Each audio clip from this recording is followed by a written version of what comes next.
behind me, here in this section is where the freestanding bath's going to be. We've got a 3D wall, we've got a niche insert going in there. 1700 by 900 shower tray going in. We're going to have a niche in here. Shower valve will be coming off this hot and cold, but once I set that out, don't know exactly where that's going to sit, but I'll work that out. And then to the right of me, here is where the basin, tool unit and mirror is going to be mounted. So we're going to create a little feature out of the product. No feature walls, just the product. We're going to shape it to make it look a little bit more smart. So here I'm just measuring to see where the best position for the shower valve is to be installed. Now in the shower we're going to have a niche. Now I'm just marking out to see where the tile will fall so I know exactly where to place my niche. Now I'm setting up for the feature wall that's going to sit behind the bath. It's going to be a 3D wall off the original wall, which will also have a niche just above where the bath will sit. With all the measurements done, now I can start the installation. This is a two-way shower valve. That means it has a hand shower and an overhead shower. Now all that's required for me to do is to install these 4 male irons into the body of the mixer. I like to use the JetBlue paste with PTFE.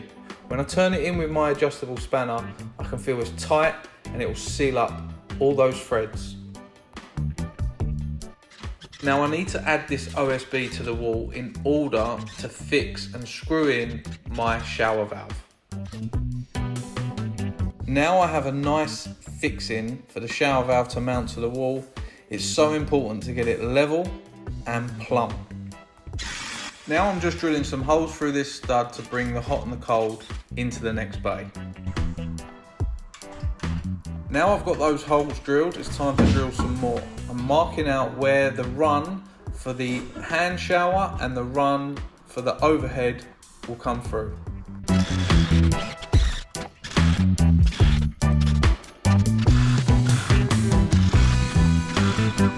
So now all I need to do is thread the pipework through and complete the first fix on the shower. Now I've pre-cut all the feature wall timbers, so it's a matter of putting them all together and getting them on that wall.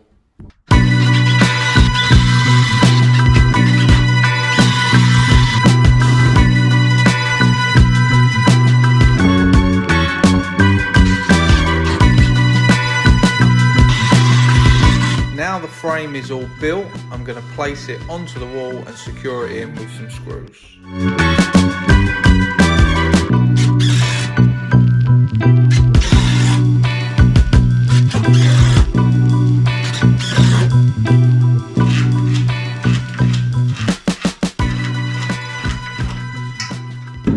Wall mounted bar fillers, absolutely love them. They look so smart, so clean. But this one is going to give me a little bit of a head scratch as directly above it I'm installing a niche. Now I need to be very, very careful with the setting out. The bath is going to sit 600 high from the finished floor. The bath filler will sit 100 millimeters above the top of the bath, but then I need to fit my niche, but that will be determined by the setting out of the tile. Bowed timber, you gotta love it. Now I'm just pulling this timber straight and installing the base of the niche. The client has requested a niche directly above the bath.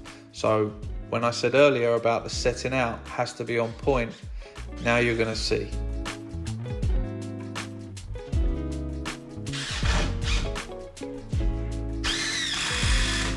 Now I'm installing the top timber, which is going to determine the top of the niche. Now this timber's a little bit twisted, so I'm having to fight with it a little bit more than I'd like, but I'm there. So now the niche is formed, I'm going to just shrink the internal by putting a timber on this side and a timber on this side.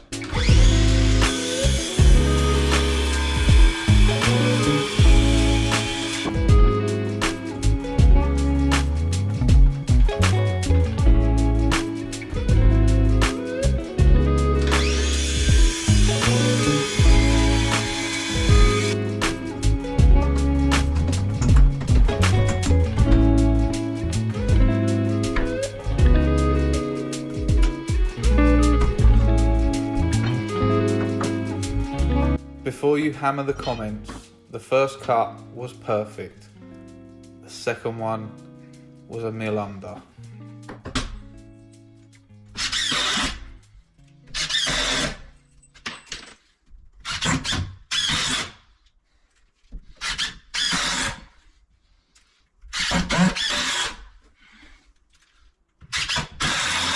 Right, so now I want to create as deep as I can as possible. So we're going to come to the back side of this timber. This is going to be the back of our niche.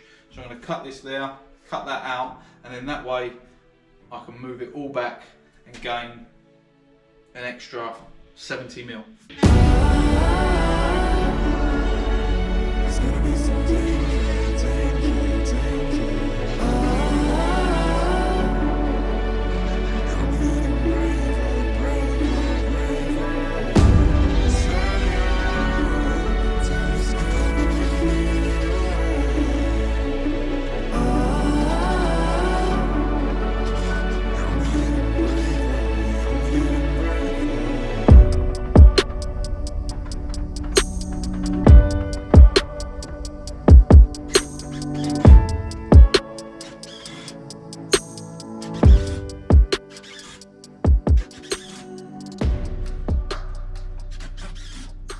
I would say that's solid.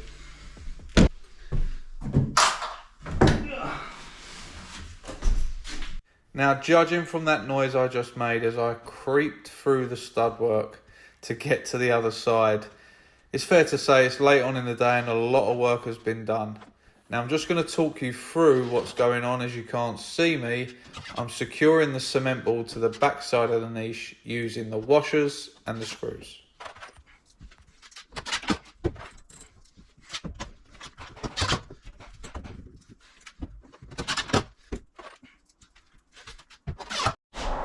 Okay, so all the pipe work has been connected.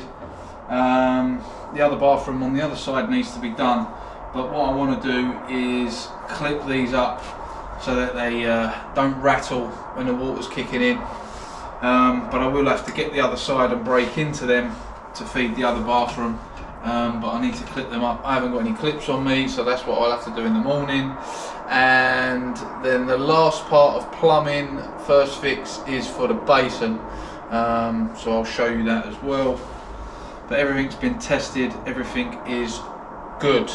So, almost there to close up, almost. All I need to do now for the first fix to be complete is move this hot and cold and the waste for the basin area. By doing that, I'm going to use the multi-tool to cut through the plasterboard into the block and chisel away.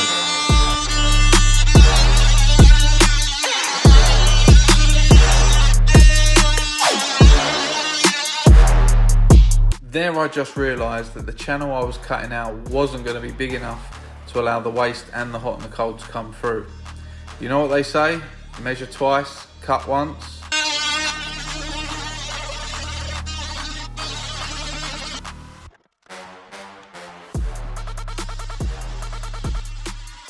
Now that dreadful noise has come to a stop, it's time to just chisel out, open up this chase so that the hot, the cold and the waste will fit as nice as possible.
have the niches formed.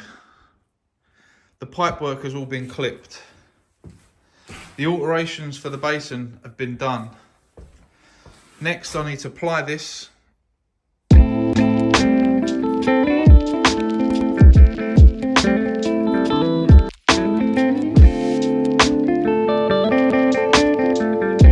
With all my wall hung toilet installations, this is the most important part.